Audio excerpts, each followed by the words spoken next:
የኦርቶዶክሳዊ ትምህርት ሐሳብ ቃል ሥጋ ሆነ ሲል ነፍስንም ሆነ ማለት ነው። ያስ ሰው ሆነ ነው። ስለዚህ ማን ነው ሰው የሆነው? እግዚአብሔር የሆነው ቃል ነው። ፈጣሪ የሆነው ቃል ነው። ሰማያትን ያጸናው ቃል ነው። እሱ ነው ሰው የሆነው። ቃልም ሥጋ ሆነ። አብሉናሪዮስ ወይም አፖሎናሪዮስ የሚባል አንድ መናፍቅ ቃሏን ብቻ ወሰዳት። በዚህ ዘመን እንዳሉ አንዳንድ ሰዎች ቃልም ሥጋ ሆነ ስለሚል ሰው የሆነው ክርስቶስ ነፍስ የለውም፣ ምክንያቱም ሥጋ ብቻ እኮ ነው የሚለው የሚል መከራከሪያ መጣ። ቃልም ሥጋ ሆነ፣ ሥጋ ነው እንጂ ሆነው ነፍስን አልሆነም። እንደውም ፈቀቅ አለና ኢየሱስ ክርስቶስ እኮ ሥጋን ብቻ ነው እንጂ ከሰው የነሳው ነፍስን አልነሳም። ይልቁንም ነፍሱን መለኮቱ ተክቶታል። ራሽናል ሶል የሚባል ትምህርት አምጥቷል። በረከቱ ይደርብን። ቅዱስ ቄርሎስ እንዲህ ብሎ መለሰለት። ሥጋ ሁሉ ጸሎትን ወደምትሰማ ወደ አንተ ይቀርባል ማለት ሥጋ ብሎ የጠቀሰው ሰውን ነው። ሰው ለጸሎት ወደ አንተ ይመጣል ነው የሚለው። ሰው ብሎ ሲገልጸው ግን ሥጋን ያለው። ለዚህ ነው ቃልም ሥጋ ሆነ የሚለው ቃል ሰው ሆነ ብዬ ነገርኳችሁ። ማን ሊዘብትበት ማን ሊያማው የሚችል ነው? ቅዱስ ዮሐንስ አፈወርቅ እንደተናገረው እኛስ ኦርቶዶክሳውያን አንመረምረውም፣ እንደነቃለን። ሕሊናችን ለመመራመር ይደክማል። ሕሊና መርምሮ ያልቻለውን ቃል ገልጦ ሊናገር ስለማይችል እጆቻችንን በአፋችን እንደ ጫን ዘመንና ዘመናት በዚህ ምስጢር እንመሰጣለን። ኢየሱስ ክርስቶስ ቃል ሥጋ ሲሆን እግዚአብሔር ሰው ሲሆን የሰውን ነፍስ ካልተዋሃደ የሰውን ነፍስ ካልነሳ ለነፍሳችን ካሳና ቤዛ አልሆነንም ማለት ነው አሉ። ምክንያቱም የሰው ነፍስ ካልሆነች ክርስቶስ የወሰዳት ለምን ብሎ ነው ለሌላ ነፍስ ተላልፎ የሚሞተው ብሎ ጠየቀው ቅዱስ ቄርሎስ። አፉን አዘጋው። አዎ ክርስቶስ የሥጋችን ካሳ የሥጋችን ቤዛ ብቻ አይደለም፣ የነፍሳችንም ቤዛ ነው። መፍራት፣ ማዘን፣ መተከዝ፣ መደንገጥ የነፍስ ሕማማት ናቸው። ነፍስ በምን ትታመማለች? በሐዘን፣ በድንጋጤ፣ በፍርሃት፣ በትካዜ። ታዲያ ክርስቶስ ለምን እንደዚህ ሆነ? ነፍስን ገንዘብ ስላደረገ። ግንስ ለነፍሳችን እየካሰ ወደ ሰውነት መለኮትነቱን ለቆ ወደ ሰውነት ፍጹም ተቀይሮ ቢሆን ኖሮ እንዲህ ብሎ አይናገርም ነበር። ምን እኔና አብ አንድ ነን ሊል አልችልም። እኔና አብ አንድ ነን ሊል እኮ የሚችለው ፍጹም ስላልተለወጠና ስላልተቀየረ ነው። ንጽሕናሽን ባወቀ ጊዜ እግዚአብሔር አብ ስሙ ገብርኤል የተባለ መልአኩን ላከ። ንጽሕናዋን ባወቀ ጊዜ ንጹሕ ሥጋን የተዋሃደው እግዚአብሔር ሰው ሆነ ስትልን አብና መንፈስ ቅዱስም ሰው ሆኑ እያልከን ነው? አይደለም። በተለይ አካሉ ቃል በከዊን ስም ቃል ሰው ሆነ። ስግው ቃል የሚል አዲስ ስም ይወጣለታል። ስግው ቃል ሰንበት ትምህርት ቤት ግቡ፣ መጻሕፍት አንብቡ፣ የምር እንማር። አዲስ ስም ይወጣለታል። በተለይ አካሉ ነው። አብና መንፈስ ቅዱስ ሰው አልሆኑ። ኢየሱስ ሰው ነው ይላሉ፣ ክርስቶስ ሰማያዊ ነው ይላሉ። ሲጠመቅ አምላክ አደረበትና አምላክ ለመሆን በቃ። መከራ ሲቀበል ደግሞ ተለየውና ሄደ። የማርያም ልጅ ብቻ ፍጡሩ ተሰቀለ ይላሉ። ይህ እንዴት ተረት ነው ብለን እኛ ገልብጠን እንጠይቃቸዋለን። በተለይ አንዳንዶች ክሩሲፊክሽን የሚሉት ፊክሽን ብለው የክርስቶስን ነገር የሚያቃልሉትን እነዛ ኪር እንግዲህ ያውስ ተረት ይሄ ነው። መከራ ሲቀበል ተለየው። ክርስቶስ ቲያትር ሊሰራ ነው እንደ መጣው። ነገሯን ጥቂት እናብራራት። ቅድም እያችኋለሁ፣ አባቴ በባህሪ ሊወልደኝ የሚችለው ሰው ስለሆነ ነው። የሰው ልጅ ሰው ነው። የእንስሳ ልጅ እንስሳ ነው። የድመት ልጅ ድመት ነው። የእግዚአብሔር ልጅ ታዲያ ማን ሊሆንላቸው ይፈልጋሉ? የክብርን ጌታ ባልሰቀሉትም ነበር የሚለው። ደግሞ አለው የክብርን ጌታ የተሰቀለው የክብር ጌታ ነው። በስመ አብ ወወልድ ወመንፈስ ቅዱስ አሐዱ አምላክ። ይህ ሄላቱብ ነው። በዚህ ኦርቶዶክሳዊ ቻናል መዝሙር የሚጠብቀኝ አይተኛ፣ ስብከት፣ ቤተክርስቲያን የምታስተምራቸው 4 ጉባኤያት አሏት። የተለያዩ ክብረ በዓላትን በቀጥታ መከታተል ይችላሉ። ቻናላችንን ሰብስክራይብ በማድረግ አገልግሎቱን ያግዙ። በስመ አብ ወወልድ ወመንፈስ ቅዱስ አሐዱ አምላክ አሜን። ክቡራን አበው ካህናት፣ ሊቃውንተ ቤተ ክርስቲያን፣ መምህራነ ወንጌል፣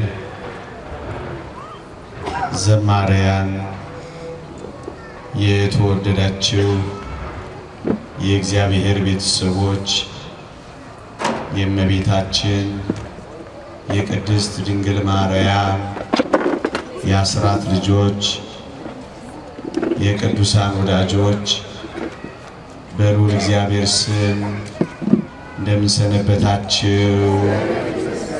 እንደምን አላችሁ? አሜን። በምህረቱ የጎበኘን እንደ በደላችን ያልከፈለን ለኃጢአታችንም ያልተቆጣጠረን ምህረቱን ያበዛልን የአባቶቻችን አምላክ የኛም አምላክ ልዑል እግዚአብሔር ዘላለማዊ ስሙ የተመሰገነ ይሁን። ለቀደምት አበው ለነቢያት፣ ለቅዱሳን ሐዋርያት፣ ለሐዋርያውያን አበው፣ ለሊቃውንት የገለጸውን ጥበብና ምስጢር ለሁላችንም ይግለጽልን። ከዚህች ዕለት በረከት ረድኤት ለሁላችንም ያሳትፈን። ሰምተን ለመጠቀም እግዚአብሔር ይርዳን። የእግዚአብሔርነት ምስጢር ያለ ጥርጥር ታላቅ ነው። በሥጋ የተገለጠ በመንፈስ የጸደቀ ለመላእክት የታየ በአሕዛብ የተሰበከ በዓለም የታመነ በክብር ያረገ የሐዋርያው የቅዱስ ጳውሎስ መልእክት ወደ ጢሞቴዎስ አንደኛ ጢሞቴዎስ ምዕራፍ 3 ቁጥር 16። በዚህ ኃይለ ቃል ለተወሰኑ ደቂቃዎች እንማራለን። ወቅቱን፣ ጾሙን፣ ምክንያቱን ትላንትም እንደተማራችሁ ሰምቼ አሁንም ከመጣው አይቼ ብዙ በዛ ርዕሰ ጉዳይ ላይ ባልቆይ ብዬ ተመኝቼ ዘመኑ የመገለጥ ዘመን ነውና ጥቂት ቃላትን በዚህ ርዕስ ባነሳ ብዬ ተመኝቼ ይህንን ርዕስ ለዚህ ምሽት መርጬዋለሁ። ትምህርት ነው። አታውቁትም ብዬም አይደለም፣ ግን እንድንሰማው ጥቂት እንድናደምጠው ነው ርዕሱን የመረጥኩት። የእግዚአብሔርነት ምስጢር፣ እግዚአብሔርን የመምሰል ምስጢር ያለ ጥርጥር ታላቅ ነው። በሥጋ የተገለጠ ነው የሚለው ብዙዎች እግዚአብሔር ሰው ሆኗል ስንላቸው አፊዘውብናል። እግዚአብሔር ሥጋን ለብሶ ተዋህዶ በእኛ መካከል ተገኝቷል ስንላቸው ቀልደውብናል፣ ይቀልዱብናል። ለኛ ታላቅ ምስጢር፣ ለሌሎች መሰናከያና እንቅፋት፣ ለአንዳንዶችም ተረት ተረት ሆኗል። እውነት ነው፣ እናምናለን። የእግዚአብሔር ልጅ በሥጋ እንደተገለጠ የሚያምን ከእግዚአብሔር ነው ይላል እግዚአብሔር ቃል።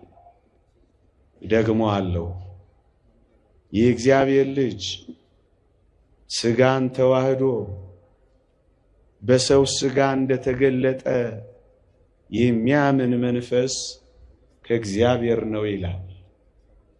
ሰዎች እንዲመሰክሩልን፣ ዓለም እንዲያረጋግጥልን፣ ትውልዶች እንዲያጨበጭቡልን አንፈልግም። እኛ የእግዚአብሔር ልጅ በሥጋ እንደተገለጠ እናምናለንና ከእግዚአብሔር ነው።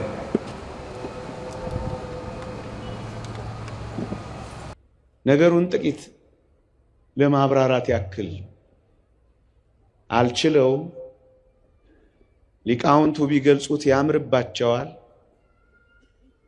ግን እኔ እንደው ይሄንን ብንሰማ ብዬ ተመኝቼ ክርስቲያኖች፣ እግዚአብሔር በቀጥታ ነው እኛን የፈጠረን፣ በተዘዋዋሪ አልፈጠረንም።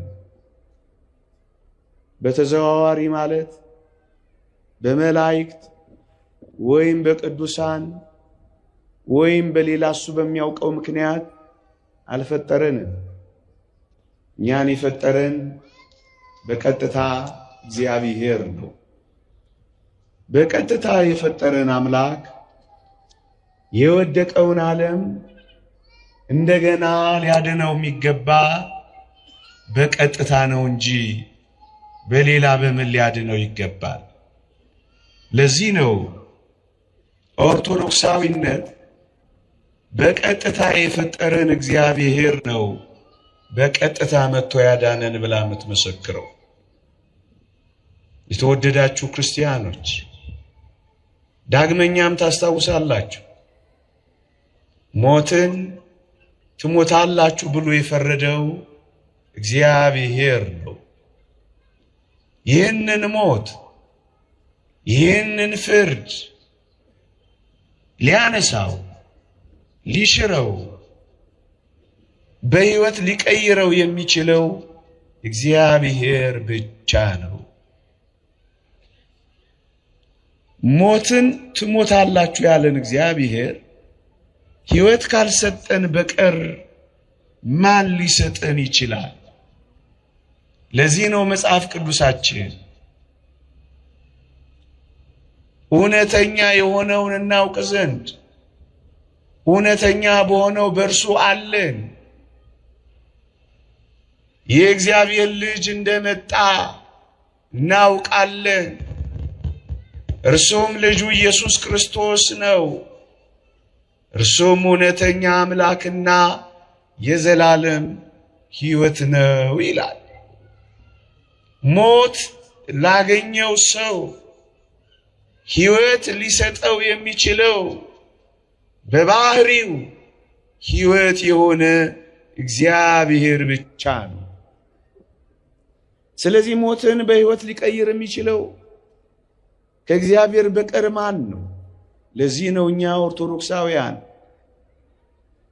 ሕይወት ሰጪ የሆነው እግዚአብሔር ሕይወት እንደሆነን የምንመሰክረው።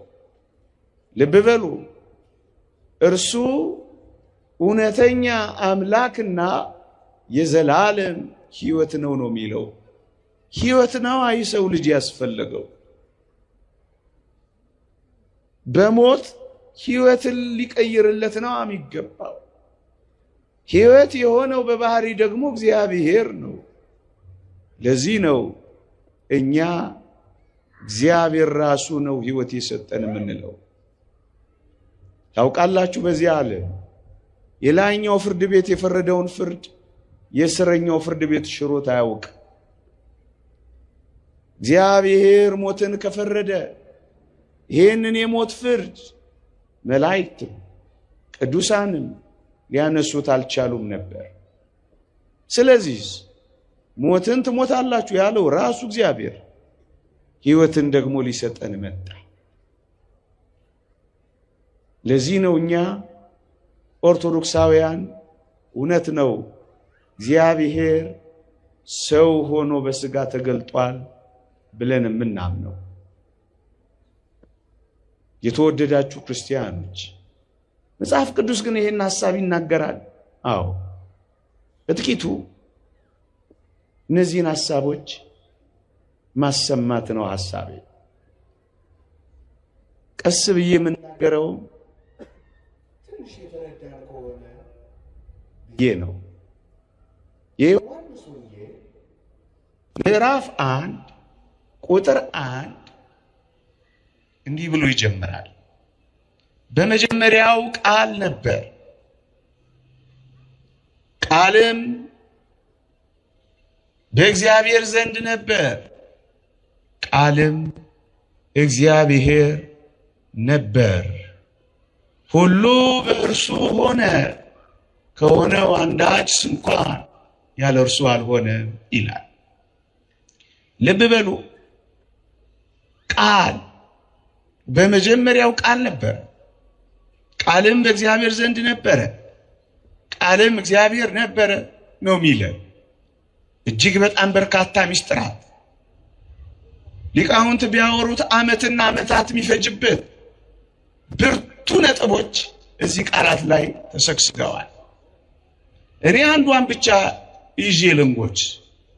ቃልም እግዚአብሔር ነበረ፣ ቃልም እግዚአብሔር ነው የሚለውን የቅዱስ ዮሐንስን ቃል አተኩርበታለሁ። ልብ በሉ፣ ይሄ ቃል ማን ነው ካላችሁ እግዚአብሔር ብሎ ነው መልስ የሚሰጣችሁ። ይሄ ቃል ማን ነው ካላችሁ እዚያው ላይ ሁሉ በእርሱ ሆነ፣ ከሆነው አንዳች እንኳ ያለ እርሱ አልሆነም ነው የሚለው። ፈጣሪ ነው የሚላችሁ ተወደዳችሁ ኦርቶዶክሳውያን። ከሆነው አንዳች እንኳ ያለ እርሱ አልሆነም ነው የሚለው። የተፈጠረው ፍጥረት ሁሉ በሰማይ በምድር የፈጠረው ይህ ቃል ነው የሚለው። ይሄ ቃል ፈጣሪ ነው። የተወደዳችሁ ክርስቲያን ሁሉ በእርሱ ሆነ፣ ያለ እርሱ የተፈጠረ ፍጥረት የለም። ሁሉን የፈጠረው እሱ ነው። ሁሉን ከፈጠረ ቃል ራሱን ሊፈጥር እንዴት ይችላል? ምዕመናን፣ ሁሉ በእሱ ከተፈጠረ በሰማይና በምድር ያሉት ሁሉ በእርሱ ተፈጥረዋልና ይላል ቅዱስ ጳውሎስ በቆላሲስ መልእክቱ ላይ። ሁሉን የፈጠረ ቃል ነው ይላል። ምዕመናን፣ እዚህ ጋር እንድናስተውል የምፈልገው ሁሉን ፈጣሪ ከሆነ እንዴት እሱ ራሱ ፍጡር ሊሆን ይችላል? ሁሉን ሊፈጥር የሚችል ፍጡር አለን? አንድ። ሁለተኛስ ሁሉ በእሱ ከተፈጠረ ይህን ቃል በኋላ አመጣበታለሁ ኢየሱስ ክርስቶስ ራሱን ፈጠረ ሊባል ነውን? ግን እንዳትረሱ ቃል እግዚአብሔር ነው፣ ቃል ፈጣሪ ነው የሚለው መጽሐፍ ቅዱስ። ሁለት ማስረጃዎችን ልስጣችሁ። ዓለሞች ሁሉ በእግዚአብሔር ቃል እንደተዘጋጁ እናውቃለን ይላል ቅዱስ ጳውሎስ የዕብራውያን መልእክት ምዕራፍ 1 ቁጥር 3 ላይ። ሰማዮች በእግዚአብሔር ቃል ጸኑ ይላል ቅዱስ ዳዊት። ቃል ሁሉ በእርሱ ሆነ የሚለውን የሚያብራሩልን ሌሎች ደጋፊ ኃይለ ቃላት ናቸው። ቃል እግዚአብሔር ነው፣ ቃል ፈጣሪ ነው። ሁሉ በእርሱ ሆነ፣ ከሆነው አንዳች እንኳ ያለ እርሱ አልሆነም። ከሆነው ከተፈጠረው ሁሉን የፈጠረው እሱ። ታዲያ ሁሉን የፈጠረው ሆኖ ራሱን ፈጠረ እንዴት ሊሉን ይችላሉ? አይቻልም። ሁለት ቁም ነገር፣ ቃል እግዚአብሔር ነው፣ እሱ ደግሞ ራሱ ፈጣሪ ነው። እችን ያዙና ወደ ተነሳውበት ሐሳብ ለመሄድ የሚያጸናልኝን ኃይለ ቃል የምናገኘው ቁጥር 14 ላይ ነው። እግዚአብሔር የሆነው ቃል ፈጣሪ የሆነው ቃል እንዲህ ይላል። ዮሐንስ ወንጌል ምዕራፍ 1 ቁጥር 14 ቃልም ሥጋ ሆነ ጸጋንና እውነትን ተመልቶ በእኛ አደረ የሚል ቃል ታገኛላችሁ። ልብ በሉ። እግዚአብሔር የሆነው ያ ቃል አንብቤላችኋለሁ። ፈጣሪ የሆነው ያ ቃል ተርኬላችኋለሁ። ዓለሞችን ሁሉ የፈጠረ ያ ቃል፣ ሰማያትን ሁሉ ያጸና ያ ቃል፣ በሰማይና በምድር ያሉት ሁሉ በእርሱ የተፈጠሩ ያ ቃል እግዚአብሔር የሆነው ቃል ሥጋ ሆነ ይላል። ለዚህ ነው እግዚአብሔር ሰው ሆኗል ብለን የምናስተምረው ብለን የምናምነው። እግዚአብሔር ልጅ በሥጋ ተገልጧል ብለን የእግዚአብሔር ልጆች የሆነው ለዚህ ነው። ምእመናን አንተ ሰው አቤት ቃል ሥጋ ሆነ ነው እንጂ የሚለው ቃል ሰው ሆነ የሚል ከየት አምጥተህ ነው ሰው ሆነ ብለህ የምትነግረን የሚል ጠያቂ ብዙ ነው። ኦርቶዶክሳዊ ቤተክርስቲያን ክብር ለአባቶቻችን ለሊቃውንት ሳይተረጉሙ የሚያልፉት ቃል የለም። ልብ በሉ። ቃል ሥጋ ሆነ። ሁለተኛው ነጥባችን የቃልን ማንነት ተነጋግረናል። እግዚአብሔር ነው ብለናል። ፈጣሪ ነው ብለናል። ይሄ ፈጣሪ ይሄ እግዚአብሔር ሰው ሆነ። ቃልም ሥጋ ሆነ። ሥጋ ነው እንጂ የሚለው ሰው ሆነ እኮ አይልብም። የተወደዳችሁ ኦርቶዶክሳውያን ጥቂት ደቂቃ እዚህች ኃይለ ቃል ጋር ደግሞ ልውሰድ። እዩ መጽሐፍ ቅዱስ ሥጋ ብሎ ሰውን፣ ነፍስ ብሎ ሰውን ነው የሚጠራው። ደግሞ አለው ሥጋ ብሎ ሰውን፣ ነፍስ ብሎ ሰውን ይጠራል። እንዴት? መዝሙር 64 ቁጥር 1ን ምስክር አድርጌ ላምጣላችሁ። ሥጋ ሁሉ ጸሎትን ወደምትሰማ ወደ አንተ ይመጣል ይላል። ደግሞ አለው ሥጋ ሁሉ ጸሎትን ወደምትሰማ ወደ አንተ ይቀርባል ይላል። ወዳጆቼ ሥጋ ሁሉ ጸሎትን ወደምትሰማ ወደ አንተ ይቀርባል ሲል በድን የሆነ ሥጋ፣ ነፍስ የተለየው ሕይወት የሌለው ሥጋ ለጸሎት ወደ እግዚአብሔር ይመጣል። መቼም አንባባልም። ይህ ሊሆን አይችልም።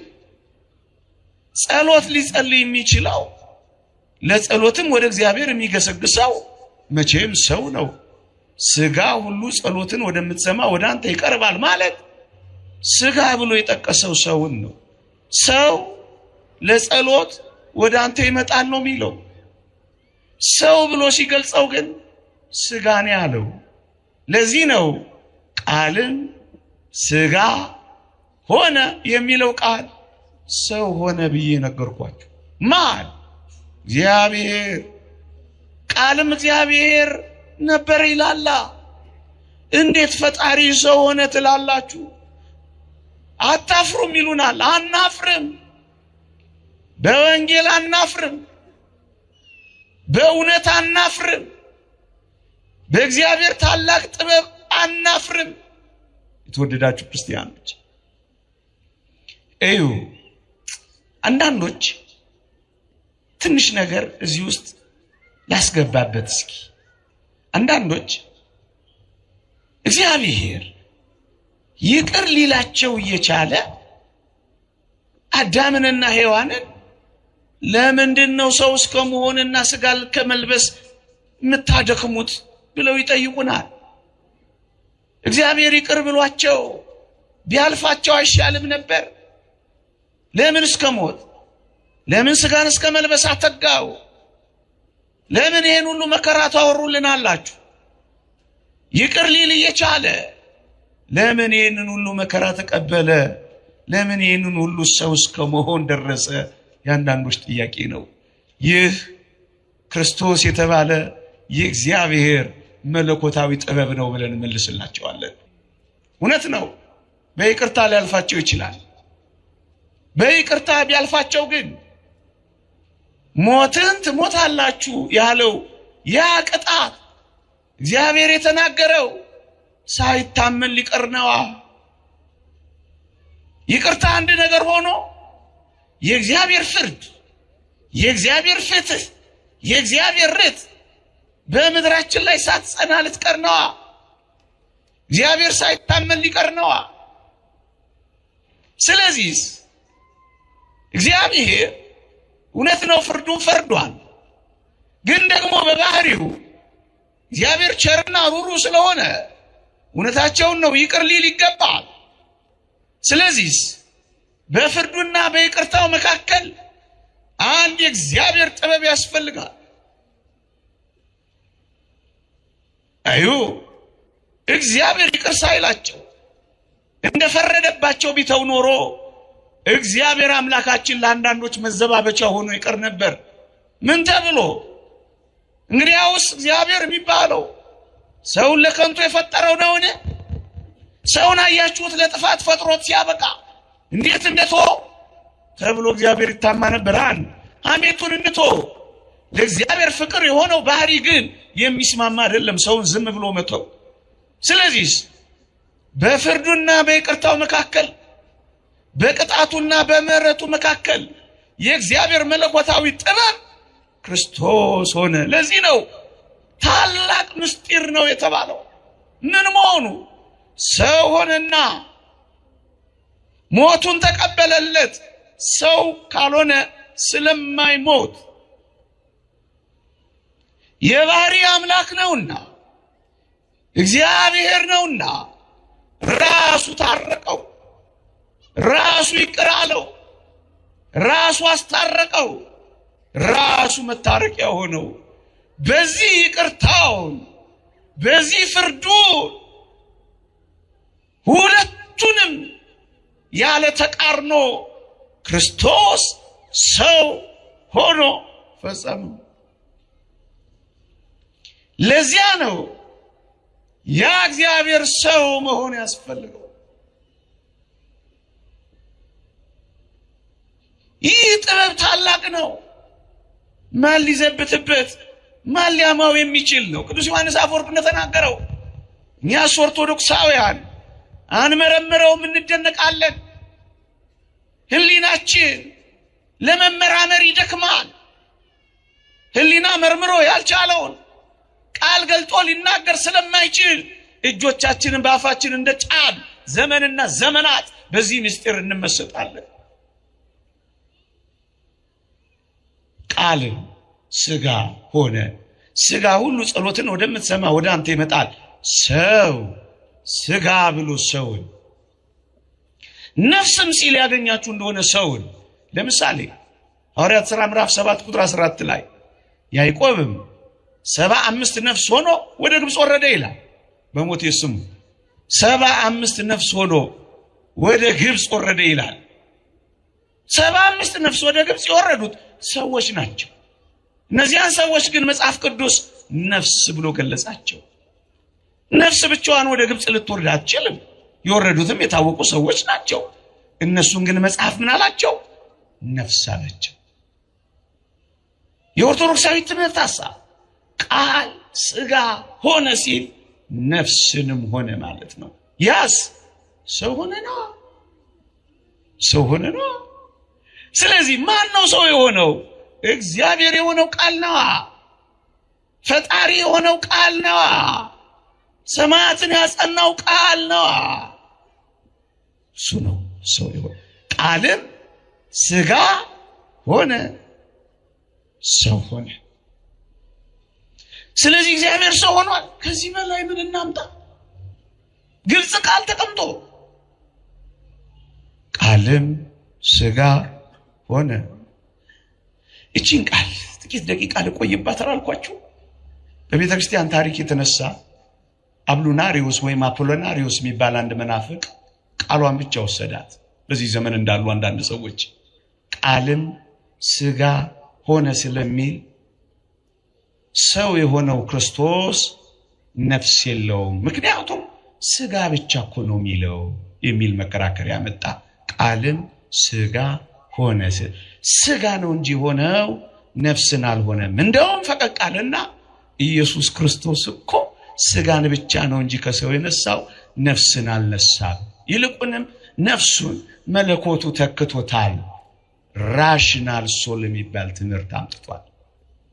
በረከቱ ይደርብን። ቅዱስ ቄርሎስ እንዲህ ብሎ መለሰለት። ወደ ኦሪት ዘፍጥረት የመጀመሪያዎቹ ምዕራፍ ወሰደውና በአዳም ላይ እግዚአብሔር እንቅልፍ ጣለበት፣ ከጎኑም አጥንት አወጣለት። አጥንቷን ወደ አዳም ሲያመጣት አዳም እንዲህ ብሎ መለሰ፣ በሞቴ ስሙኝ። አጥንት ነው እግዚአብሔር የወሰደው፣ ግን አዳም ምን ብሎ እንደመለሰ ተመልከቱት። ይቺ አጥንት ከአጥንቴ፣ ይቺ ሥጋ ከሥጋዬ ናት፣ ከወንድ ተገኝታለችና ሴት ትባል ብሎ መለሰ።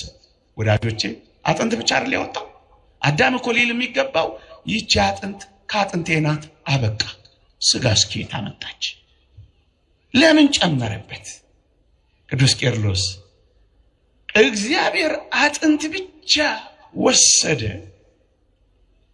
ተብሎ አንተ እንዳልከው ቃል ሥጋ ሆነ ብለ ሥጋ ብቻ የሆነ ከሆነ አለው አጥንት ወሰደ ካልከኝ ሴቶች በሙሉ ምንድናቸው ማለት ነው? አትፍሩ በሉ፣ ፈቅጄላችኋለሁ። ምን ነው ፍርሃታችሁ በዛ? እናንተ ደግሞ አጥንት ብቻ ናቸው ግን አያችሁ፣ ሥጋ ብሎ ሥጋ ብቻ እንዳልሆነ የምታውቁት ወደ አዳም ሲያመጣት አዳም እውነተኛውን ነገር ነገረው። ሥጋዋ ከሥጋዬ አጥንቷ ከአጥንቴ። እንደውም ቆርጦት ነው እንጂ ሊቃውንት ቀጥለውታል። ጸጉሯ ከጸጉሬ፣ ነፍሷ ከነፍሴ፣ ጥፍሯ ከጥፍሬ ሴት ትባል። አያችሁ፣ አጥንት ወሰደ ማለት አጥንት ብቻ እንዳልሆነ ሁሉ ቃል ሥጋ ሆነ ማለት ሥጋ ብቻ አይደለም ነፍስንም ጭምር ነው ብሎ መልሰዋል። ምክንያቱም ኢየሱስ ክርስቶስ ሰው ሆኗልና፣ ሰው ማለት ደግሞ የነፍስና የሥጋ ተዋህዶ ነው። ምዕመናን ፈቀቅ ብሎ ያነሳው ጥያቄ ደግሞ በጣም ቀላል ነው። አፉን አዘግቶታል። ቃል ሥጋ ብቻ ስለሚል ሥጋ ብቻ ነው እንጂ ሆነው ነፍስ የለውም ብሎ ሲክድ፣ እንግዲያውስ የሕፃኑን ነፍስ የሚፈልጉ ሞተዋልና ወደ እስራኤል ተመለስ የተባለው ያ ሕፃን ነፍስ ቢኖረው ነው ባይኖረው ነው? ቢኖረው። ነፍሴን በጃደራ እሰጣለሁ ያለው ክርስቶስ ነፍስ ስላለው ነው ስለሌለው? ስላለው። ነፍሴን ልተዋት ደግሞም ላነሳት ስልጣን አለኝ ብሏል። ነፍስ ቢኖረው ታዲያ ነፍስ የለውም ብሎ ማን ሊክድ ይችላል? ሰው ሲሆን ነፍስንም ገንዘብ ማድረግ፣ ይሄ ነው ሰው መሆን ያልኳቸው። አሁንም እዛው ቃል ላይ ነን። እንዲያውም ቅዱስ ቄርሎስ ነገሩን ከፍ አደረገና ወደ አስደናቂ ነገር መለሰው። ኢየሱስ ክርስቶስ ቃል ሥጋ ሲሆን እግዚአብሔር ሰው ሲሆን የሰውን ነፍስ ካልተዋሃደ፣ የሰውን ነፍስ ካልነሳ ለነፍሳችን ካሳና ቤዛ አልሆነንም ማለት ነው አሉ። ምክንያቱም የሰው ነፍስ ካልሆነች ክርስቶስ የወሰዳት ለምን ብሎ ነው ለሌላ ነፍስ ተላልፎ የሚሞተው ብሎ ጠየቀው ቅዱስ ቄርሎስ። አፉን አዘጋው። አዎ ክርስቶስ የሥጋችን ካሳ፣ የሥጋችን ቤዛ ብቻ አይደለም የነፍሳችንም ቤዛ ነው። አንዳንዶች እንደምታውቁት መጽሐፍ ቅዱስ ላይ ክርስቶስ ፈራ፣ ክርስቶስ ደነገጠ፣ ክርስቶስ አዘነ፣ ክርስቶስ ተከዘ የሚል ሲያዩ አንዳንድ የቅርብ ዘመዶቻችን እናንተ እኮ የሚፈራ ነው የምታመልኩት፣ እናንተ እኮ የሚደነግጥ ነው አምላክ ነው የምትሉት፣ እናንተ እኮ የሚተክዝ ነው ፈጣሪ ነው ሰው ሆኗል የምትሉት ቀልደኞች ናችሁ ሊሉን ይሞክራሉ። እኛ ግን አንድ ነገር እናውቃለን። ሰው በመሆኑ ምክንያት ፈራ የሚል ቃል ስናነብ የእኛን ፍርሃት እያስወገደ እንደሆነ እናውቃለን። በቅጥነተ ሕሊና የተረዱ ኦርቶዶክሳውያን ሊቃውንት ደነገጠ የሚል ባነበቡ ቁጥር ድንጋጤያችንን እንዳባረረ ይነግሩናል።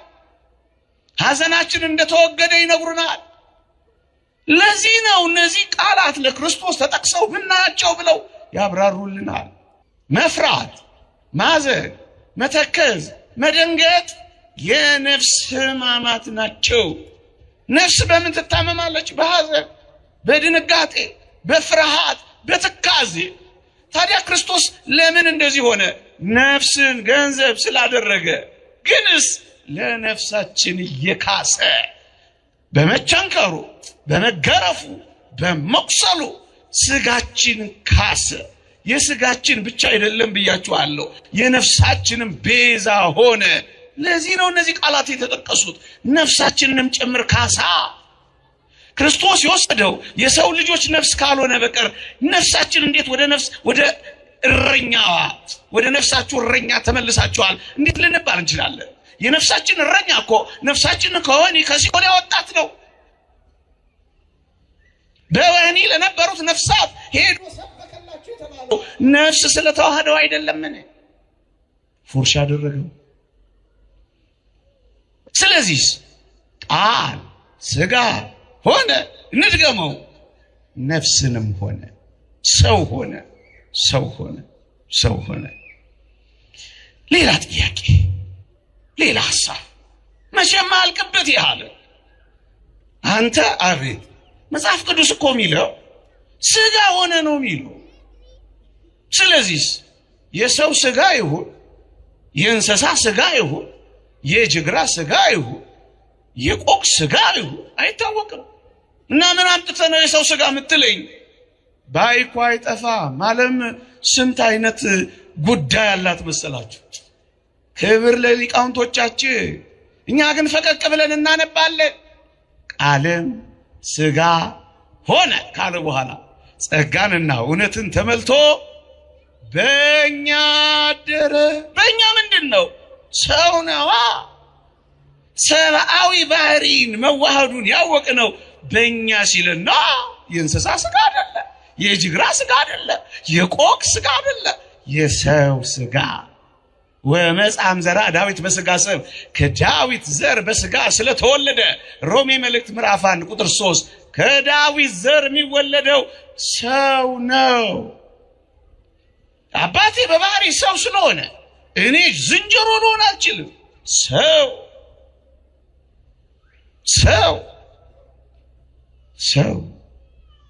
የያዘው የአብርሃምን ዘር ነው እንጂ የመላእክትን ዘር አይደለም። ሥጋ የላቸው ሰው። ታዲያ ክርስቶስ በወንጌል የሰው ልጅ ለምን ተባለ? ሰው ስለሆነ። ሰው የሚሉ ቃላት አሉ። የምን ሥጋ? የሰው ሰው። አንዳንዶች በተለይ በዛ ዘመን የነበሩ እየሰማችሁኝ ነው? ጮኩባችሁ? ፈጠንኩባችሁ? ትንሽ ተከታተሉኝ፣ አላበዛባችሁ። እንደው ቀመሱት ብዬ ነው እንጂ ባትሰሙኝም ችግር የለብኝም። እየሰማችሁኝ ነው?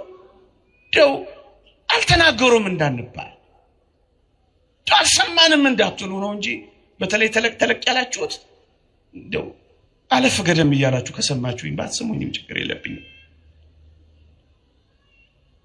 አንዳንዶች በዛ ዘመን ሥጋ ርኩስ ነው፣ ሥጋ በበደል የጎደፈ ነው።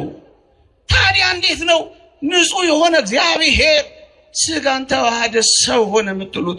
ባይሆን ትንሽ ቀለል አድርጉትና መሰለ በሉን እንጂ ብለው አስተያየት ይሰጣሉ። በእግዚአብሔር ታላቅ ጥበብ ቅድም በነገርኳችሁ በዚህ አስደናቂ የምስጢር መዝገብ ውስጥ መሰለ ብለን እንዴት ልንናገር እንችላለን? መስሎ አይደለም፣ ሰው ሆነ ሆነ ካለ እንዴት መሰለ ልንን እንችላለን? አንድ መሰለ እንዳንል ምን እንደሚያደርገን ታውቃላችሁ? ይላል ዮሐንስ አፈወርቅ። የዘር ሐረጉ ስለተጠቀሰ ነው። የዳዊት ልጅ የአብርሃም ልጅ የኢየሱስ ክርስቶስ ትውልድ መጽሐፍ ይላል። የዘር ሐረጉን ለምን መጥቀስ ያስፈልገው ይመስልሃል? ሰው መሰለ እንዳትል ነው ይልሃል። ሰው ነው የሆነው። እንዴ ደግሞ ፈቀቅ እናድርገው፣ ምን ችግር አለ? መንፈስ ቅዱስ ገልጦላቸው ለኦርቶዶክሳውያን ሊቃውንት ክብር ይግባና ሆነ እኮ ነው የሚለው ቃል ሥጋ ሆነ እኮ ነው የሚለው። ሆነ ካለ ደግሞ ተቀየረ ነው፣ ተለወጠ ነው። እንደውም መጽሐፍ ቅዱስ ምሳሌ ላምጣልህ። ውሃውም ደም ሆነ ሲል እዛው ኦሪት ዘጸአት ላይ እኮ ውሃ ወደ ደምነት ተለወጠ፣ ውሃ ወደ ደምነት ተቀየረ ማለት ካልሆነ በቀር ልክ እንደዚሁ ቃል ሥጋ ሆነ ሲል እኮ ወደ ሥጋነት ተቀይሯል ማለት ነው። ቃል ቃልነቱን ትቶ እግዚአብሔርነቱን ትቶ መለኮት ከመለኮትነቱ ለቆ ሥጋ ብቻ ሆኗል። እንዳልከው ወደ ሰውነት እኮ ተቀይሯል ማለት ነው። ሊሉን የሚከጅሉ እንዳይኖሩ የተወደዳችሁ ክርስቲያኖች 2 ወይም 3 ነጥቦችን አከታትዬ ልንገራችሁ። አንደኛ እኔ እግዚአብሔር አልለወጥም ይላል። እግዚአብሔር በባህሪው አይለወጥም፣ መለወጥ የለበትም። አንድ ሁለተኛ ቃል ሰው ሆነ ያልኳችሁ ቃል እግዚአብሔር ወደ ሰውነት መለኮትነቱን ለቆ ወደ ሰውነት ፍጹም ተቀይሮ ቢሆን ኖሮ እንዲህ ብሎ አይናገርም ነበር። ምን እኔና አብ አንድ ነን ሊል አልችልም። እኔና አብ አንድ ነን ሊል እኮ የሚችለው ፍጹም ስላልተለወጠና ስላልተቀየረ ነው። የተወደዳችሁ ክርስቲያኖች መጨረሻው መለኮት ቃል ሰውነትን ሥጋነትን አላጠፋው ወይም ቃልነቱን ትቶ ወደ ሥጋነት አልተቀየረም። ሆነ የሚለው ቃል ይሄንን አያመለክትም። ሥጋን ከመለኮት ጋር ስለተዋሃደ ሥጋነቱ አልጠፋ። ለምን? እስከ መጨረሻው ሲራብ አየነዋ። የሚበላላችሁን ብሎ ሲበላ አየነዋ።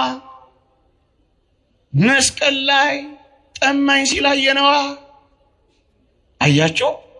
ሥጋም ሥጋነቱ አልጠፋም፣ መለኮትም መለኮትነቱ አራቀው።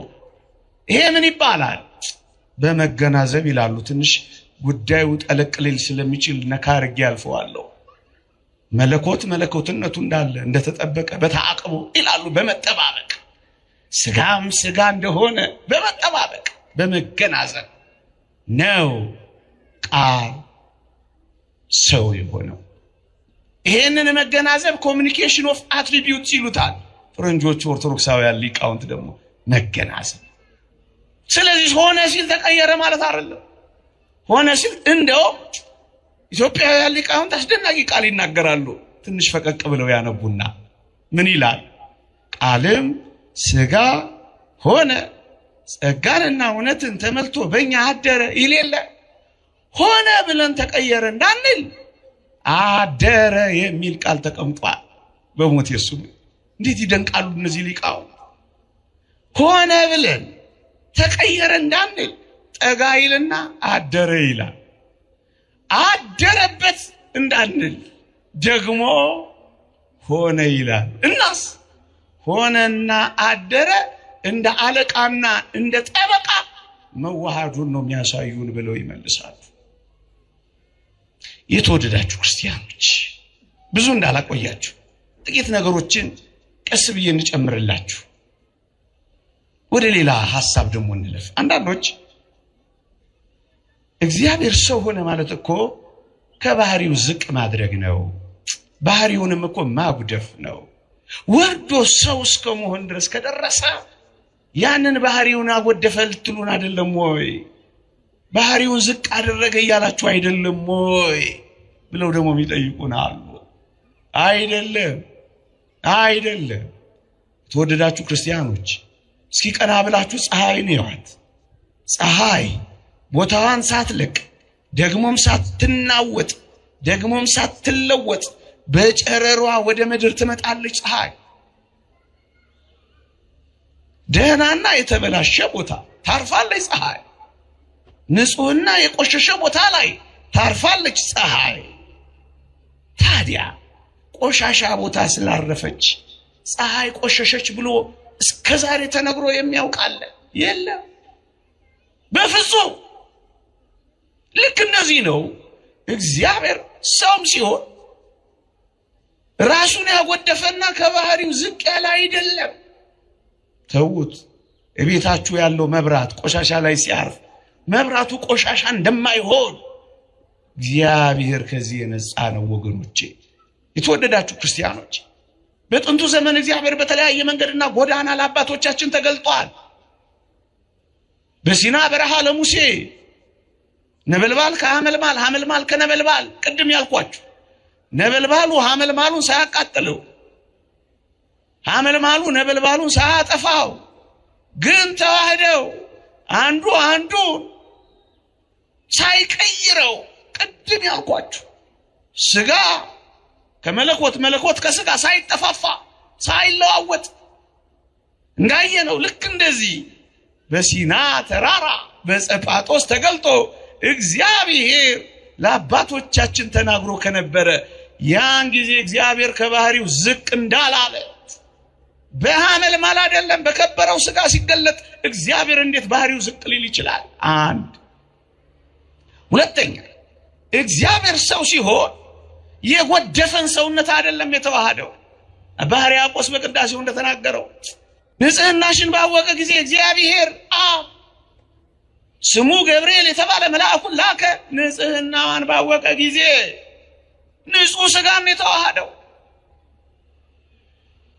ንጹህ ምንም እንከን የሌለበት። የተወደዳችሁ ክርስቲያኖች ቅዱስ ጳውሎስ ሮሜ መልእክት ምዕራፍ 11 ላይ ስሩ ቅዱስ ከሆነ ቅርንጫፎቹ ቅዱሳን ናቸው፣ በኩራቱ ቅዱስ ከሆነ ቡሃው ደግሞ ቅዱስ ነው ይላል። ቅዱስ የሆነ ስር ነው ክርስቶስ የወሰደው። በዚህ ምንም ድርድርና ጥያቄ የለው።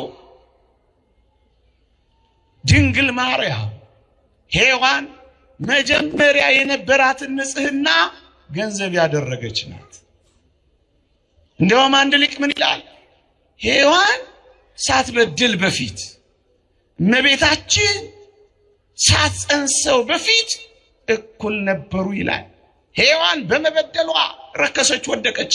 ቅድስት ድንግል ማርያም ይኩነኒ በማለቷ ከፍ አለች እንጂ እኩል ነበሩ። ሔዋን የነበራት ንጽህና ገንዘብ ያደረገች ይህች የተወደደች ቅድስት ድንግል ማርያም አይደለች? የመጀመሪያ የንጽህና መልካችን የሚገኝባት መስታወታችን ከተወደደች ከቅድስት ድንግል ማርያም በቀር ማን ጋር አለ? ለዚህ እኮ ነው ዝም ብለን ፈዘን ምንመራት። መልካችን እሷ ጋር አለ፣ ንጽህናችን እሷ ጋር አለ። ሔዋን የነበራት ንጽህና ካልነበራትማ ምኑ እንዳልነው ይላል አንድ ሊቅ። ንጹህ ሰውነትን የተዋሃደው ንጹህ። አቤት የአባቶቻችን ድንቅ ትምህርት! እዚህ ጋርማ በልበለው ብሎ የነበር ጊዜ የለኝም እንጂ አንዳንዶች ሌላ ጥያቄ ይጠይቃሉ። ምን እያላችሁ ነው እናንተ? እግዚአብሔር ሰው ሆነ እኮ ስትሉ ምን እያላችሁ እንደሆነ ታውቃላችሁ ብለው ሊሞግቱን ይሞክራሉ። እግዚአብሔር በሰው ስጋ ሲገለጥ ስፋቱን እያጠበባችሁት ምልአቱን እየወሰናችሁት እኮ ነው ብለው ሊጠይቁን ይሞክራሉ። ልብ በሉ። እግዚአብሔር በሰው ስጋ ሲገለጥ ምልአቱን ወስናችሁታል። እየሰማችሁኝ ነው? ግን እውነታቸውን ነው። እኔታ አላችሁ የሚሉት አላችሁ፣ ግን ተውት፣ ግድ የለም እንዲሁ ዝም ብላችሁ እዚህ ቁጭ በሉ እንጂ ዛሬ እኔ ፈቅጃለሁ፣ እነሱ ባይፈቅዱ። እየሰማችሁኝ ነው? ከበዳችሁ እንዴ? ዝም ብላችሁ ስሙት ብዬ ነው። ግን የነሱን እየሰማችሁ ግን እንዳትተኙ። እየሰማችሁኝ ነው? እኔ በማገለግልበት ቤተክርስቲያን አንድ ቀን አንድ መምህር ተጋብዞ 40 ደቂቃ ሙሉ እነሱ እንዲህ ይላሉ እያለ እነሱ እንዲህ ይላሉ እያለ እነሱ እንዲህ ይላሉ እያለ 40 ደቂቃ አምሽክ አረገ። ጎበዝ መምህር ነበሩ፣ ቁጭ ብለዋል። ሊጨርስ ሲል ሲሰሙት የነሱን እያወራ መሽ። ሊጨርስ ሊጠቀልል 5 ደቂቃ ነው የቀረው። በዚህ ውስጥ የኛን እንዴት ሊናገር ነው አሉና በረው መጡና ማይክ ነጠቁትና እንደው ምዕመናን እባካችሁ ልለምናችሁ በሚቀጥለው ሳምንት ጉባኤ እንዳትቀሩብን። ዛሬ እነሱን አስተምሯል፣ የሚቀጥለው ደግሞ ከቀሩ ተበላ ነገሩ። እናችን እየሰማችሁ እንዳትተኙብኝ ተቀሳቀሱ። ሰምታችሁኛል? ችግር እኮ ነው። አንደኛ ምልአቱ ስፋቱ ሰው መሆኑ አያስቀረውም፣ አይገድበው። ለምን ካላችሁኝ ቅድም እኔ እግዚአብሔር አልለወጥም የሚል ቃል አላነበብኩም? የማይለወጠው የእግዚአብሔር ባህሪ አንዱ አለመወሰኑ ነው፣ አይለወጥም። ሁለተኛ ነፍስን ተመልከቷት። ነፍስ በስጋ ተወስና አትቀርም። በስጋ ውስጥ ናት፣ በስጋ ግን ተወስና አትቀርም። ምሳሌ ይሰጣሉ ሊቃውንት። ነቢዩ ኤልሳ ንዕማን የሚባል አንድ ሰው ከፈወሰ በኋላ ብርና ወርቅ ሊሰጠው ሲል ብርና ወርቅህን ይዘህ ሂድ አለው። ጊያዝ የሚባል የነቢዩ አገልጋይ ግን ብርና ወርቁ አሳስቶት ነበር። ምንም እንዳልተፈጠረ ቀስ ብሎ ሾልኮ ንዕማን የሚባለውን ባለሰረገላ ትንሽ ርቀት መንገድ ሄዶ አስቆመውና ብርና ወርቁን ተቀበለው። ከዛ ምንም አልተፈጠረም አይደል? በሱ ቤት ወደ ነብዩ ወደ ኤልሳ መጣላችሁ፣ ምንም እንዳልተፈጠረ። ከዛ ምን አለው ነብዩ? የት ሄድክ አለው። ጌታዬ ሆይ የትም አልሄድኩም፣ እዚሁ እኮ ነበርኩ የሚል መልስ መለሰ። ነብዩ ምን አለው? ባለሰረገላውን ስታስቆመው ብርና ወርቅ ስትቀበለው ልቤ ካንተ ጋር ይሄድ አይደለም ምን አለው? ሰምታችሁኛል? ነብዩ አንድ ቤት ተቀምጧል፣ ነፍሱ ግን ጊያዝ የምትሰራውን የሄደበት ሁሉ ሄዳ ታውቅ ነበር። በስጋ ውስጥ ናት፣ ስጋ ግን አላሰራትም። ወዳጆቼ በሞት እስኪ ስሙኝ።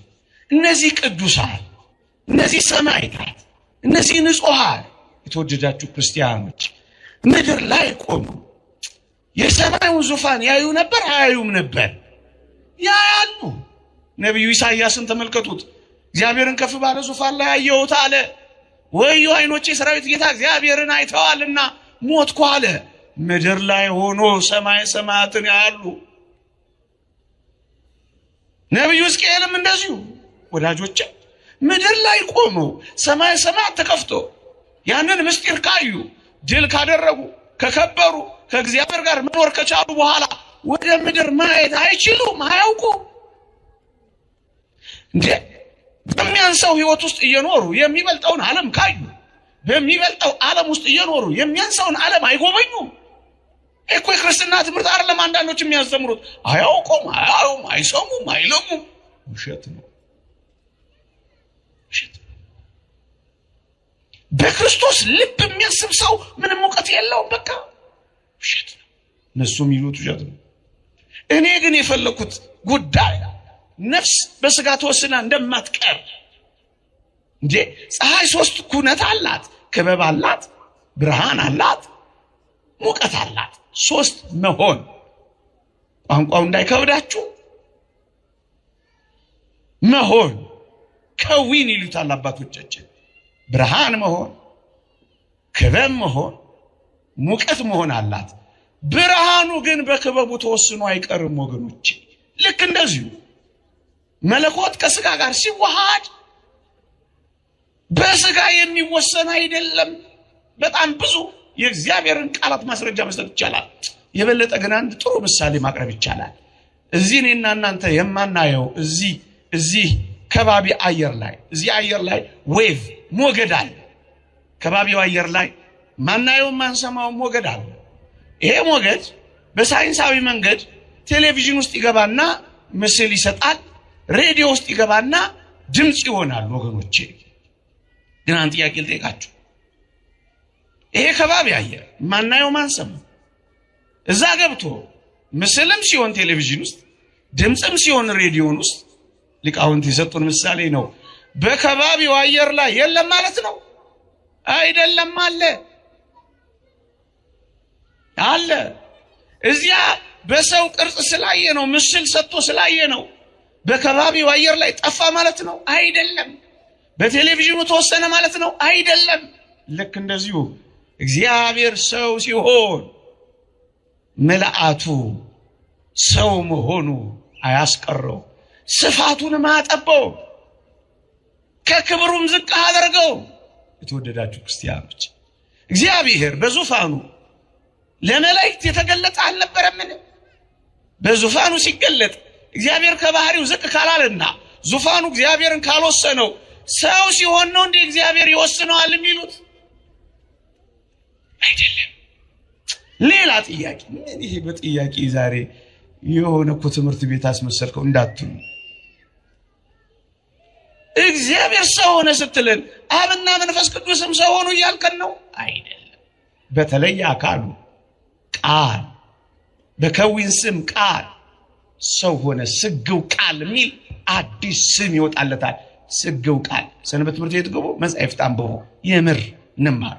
አዲስ ስም ይወጣለታል። በተለይ አካሉ ነው። አብና መንፈስ ቅዱስ ሰው አልሆኑ። አዲስ ስም ግን ይወጣለታል። ቃል ሰው ሲሆን ስጋን ሲዋሃድ ስግው ቃል የሚል መጽሐፍት ላይ ታገኛላችሁ። ብዙ አልሄድበትም። ምሳሌ ግን ልስጣችሁ። ምሳሌ ነገር የበለጠ ካቀረበ አይደል? ከሰል አለ። እሳት ውስጥ ገብቶ እሳቱን ትንሽ ሲወርስ ምን ይባላል ስሙ? እህቶች ንገሩኝ። ምን? ወንዶች ንገሩኝ። ተዋቸው እነሱ ተተውታ። ምን? ፍም። አዲስ ስም ነው የሚወጣለት። ከምን ጋር ስለተዋሃደ? ስግው ቃል አዲስ ስም ይወጣ። ሰው የሆነ ቃል ይኸውላችሁ። ፀሐይ ለምሳሌ 3 ኩነት አላት አላልኳችሁ? ምን መሆን? ክበቡ አለ፣ ብርሃኑ አለ፣ ሙቀቱ አለ። እውነት አሰብ እኔና እናንተን የሚያስተያየን ክበቡ ብርሃኑ ወይስ ሙቀቱ? ብርሃኑ ወዳጂ። በተለይ አካሉ ብርሃኑ ከዓይናችን ብሌን ጋር ሲዋሃድ ነው እንጂ ሙቀቱ ወይም ክበቡ አይደለም። አብም መንፈስ ቅዱስም ሰው አልሆኑ። አንድ ነገር ብቻ ጨምሬ ነግሬያችሁ አበቃለሁ። አንዳንዶች እንዲህ ይላሉ። እንድናውቀው ነው የኦርቶዶክሳዊነቱን ትምህርት በዚህ በመገለጥ ዘመን። አንዳንዶች ክርስቶስ አምላክ የሆነው ኖሮ ቆይቶ ከርሞ ዮሐንስ ዮርዳኖስ ሲያገኘው ነው አምላክ ለመሆን የበቃው እንጂ ሲወለድማ ፍጡር ነው ብለው ነው የሚያስተምሩት። እንዳትተኙ ያልኳችሁን እዚህ ጋር እቺን ሰምቶ የተኛ ሰው ጉድ ያረጋኛል።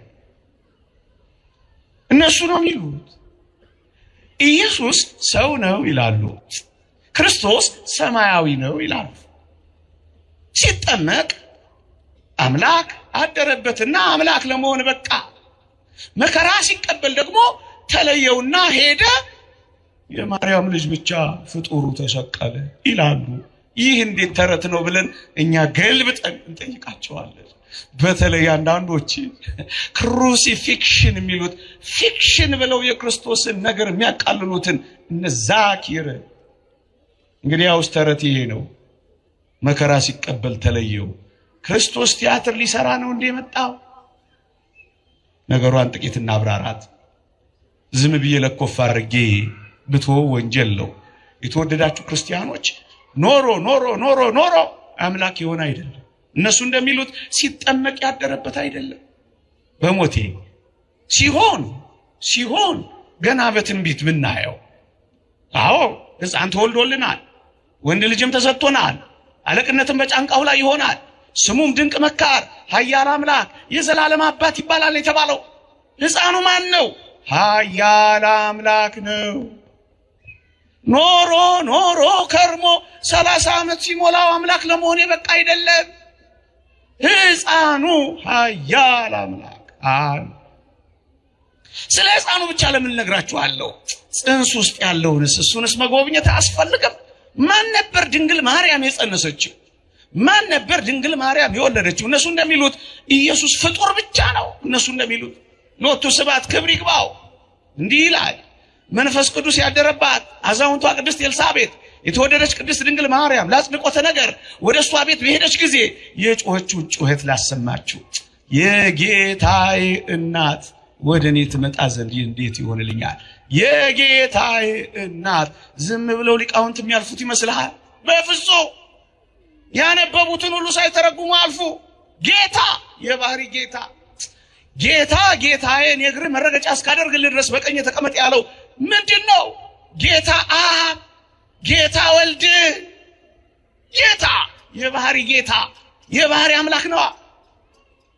ኢየሱስ ክርስቶስን የባህሪ አምላክ የማይል የተወገዘ ይሁን ጌታ ብሎ ይገልጸዋል። እዚህ አማርኛው ጌታ አውቀውትስ ቢሆን የክብርን ጌታ ባልሰቀሉትም ነበር።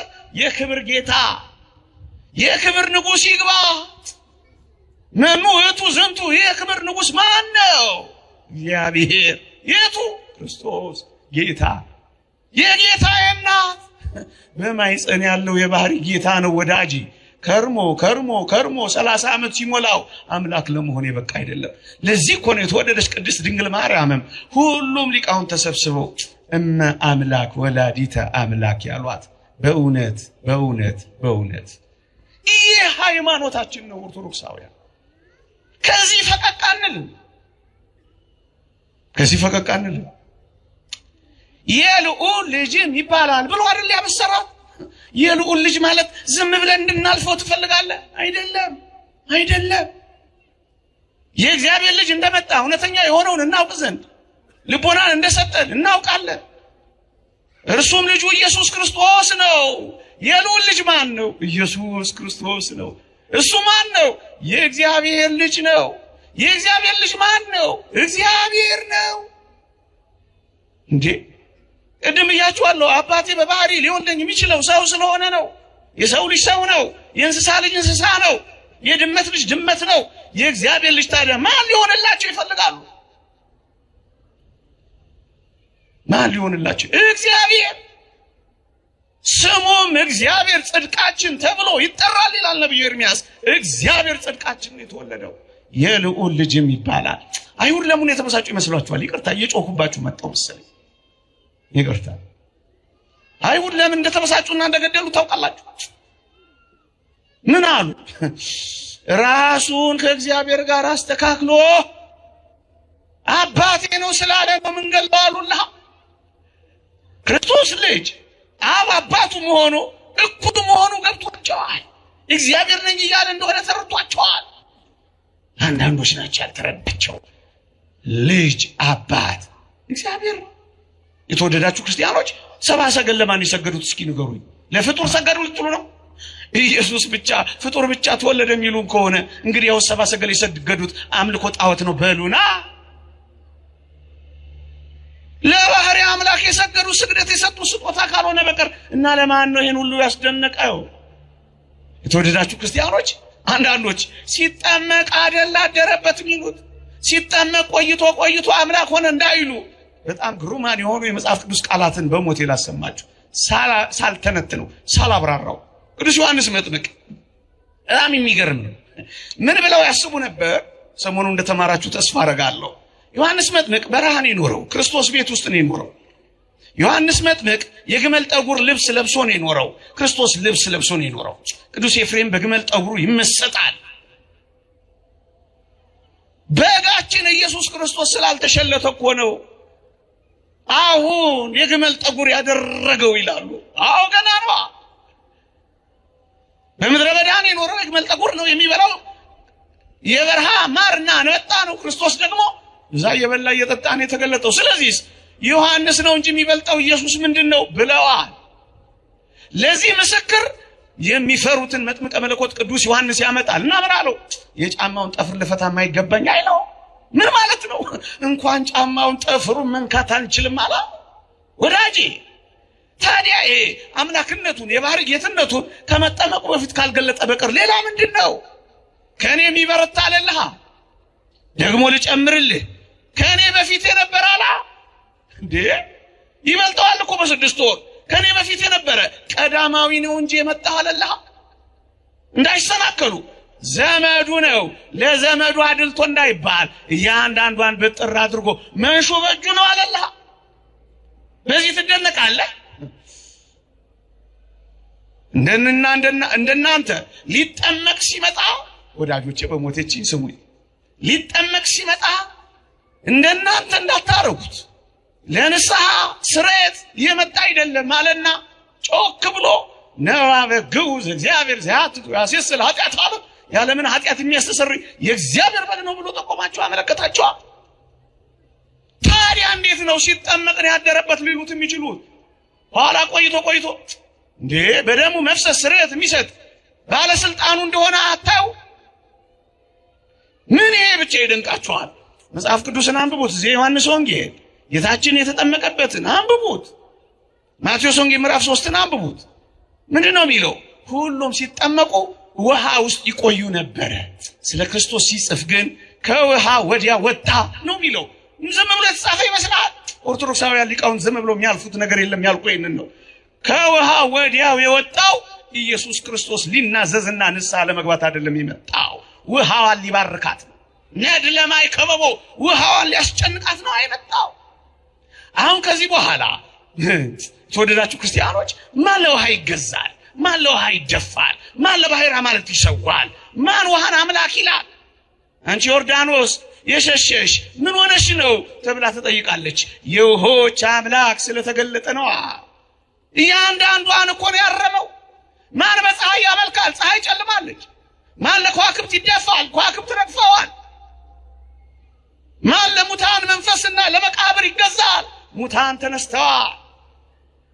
ማን ለተራሮች ይደፋል? ተራሮች እንደ ጊደር ዘለዋል። በቃ ምስጢራችን ይሄ ነው። የውሆች አምላክ፣ የተራሮች አምላክ፣ የሰማያት ጌታ፣ የብርሃናት ሰሪ፣ የሁሉ መጋቢ በስጋ ተገልጧል። ቆይቶ መከራ ሲቀበል ተለየው። ይሄ ቀልድ አይደለም። መከራ ሲቀበል ከተለየው እንግዲያውስ መስቀል ላይ ይህ በእውነት የእግዚአብሔር ልጅ ነበር ያለው መቶ አለቃው ለምንድን ነው? እንግዲያውስ ፍጡር ከተሰቀለ ፀሐይ መጨለሟ፣ ጨረቃ ደም መልበስ፣ ከዋክብት መርግፈታቸው ከየት መጣ? ተው እንጂ በእርሱ ቁስል ተፈወስን። ምን ሊሆን ይችላል? ቁስሉ የሚፈውሰን እኮ መለኮት ስለተዋሃደው ነው ወዳጄ፣ እንጂ ተራ ሰው ቁስል ቢሆን ይዘገነናል እንጂ ይፈውሳል እንዴ? ተው እንጂ። መከራ ሲቀበል ተለየው እንዴ? እንዴት ሊሆን ይችላል? እንዴት ሊሆን ይችላል? እንዴት ሊሆን ይችላል? በጣም አስደናቂው ቃል ግን ይህ ነው። የክብርን ጌታ ባልሰቀሉትም ነበር የሚለው። ደግሞ አለው የክብርን ጌታ የተሰቀለው የክብር ጌታ ነው። አላወቁት። ስለዚህ ሲጠመቅ አደረበት፣ መከራ ሲቀበል ተለየው። ያይሰራ አንድ ነገር ብቻ ተናገር ያበ ይሄ አንድ ነገር አልበዛም። ይቆየን። የእግዚአብሔር ቸርነት፣ የእመቤታችን አማላጅነት፣ የቅዱሳን በረከት ረድኤት አይለየን። ሰዓቱን ሳይሆን አንድ ሰዓት ይላል። ከዚህ በኋላ ህዝቤን ልቀቅ እንዳልባል ይቆየኝ። አሜን አትሉ? በስመ አብ ወወልድ ወመንፈስ ቅዱስ አሐዱ አምላክ። ይህ ሄላቱብ ነው። በዚህ ኦርቶዶክሳዊ ቻናል መዝሙር የሚጠብቀኝ አይተኛ፣ ስብከት፣ ቤተ ክርስቲያን የምታስተምራቸው 4 ጉባኤያት አሏት። የተለያዩ ክብረ በዓላትን በቀጥታ መከታተል ይችላሉ። ቻናላችንን ሰብስክራይብ በማድረግ አገልግሎቱን ያግዙ።